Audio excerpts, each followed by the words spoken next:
আজকের বানাবো শঙ্কর মাছের রেসিপি। অনেকে সামলা পাতা মাছ বলে, অনেকে মুরালি মাছ বলে, আমরাও মুরালি মাছ বলি। যাই হোক, মাছটা ধুয়ে পরিষ্কার করে লবণ হলুদ মাখিয়ে আমি এবার তেলের মধ্যে ভেজে নেবো এক এক করে। আর ওদিকে আমি আলুটা টুকরো করে কেটে নিয়েছিলাম। এই রেসিপিতে আমি আলু ব্যবহার করব।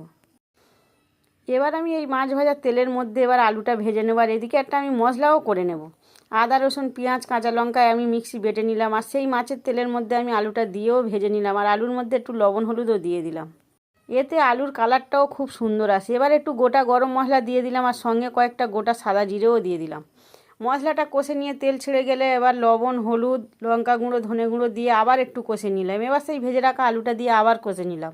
একটু কষে নিয়ে আমি এবার পরিমাণ মতো জল দিয়ে দিলাম। এই রান্নাটা কিন্তু জল বেশি দেওয়া যাবে না। আমি আস্তে করে ঢিমে আঁচে আলুটা সিদ্ধ করে নিলাম। এবারে আলুটা সিদ্ধ হয়ে গেলে মাছটা দিয়ে আর একটু নেড়ে চেড়ে নিয়ে ধনে পাতা গরম মশলা দিয়ে নামিয়ে নিলাম। এবার দেখো রান্নাটা কত সুন্দর হয়ে গেছে।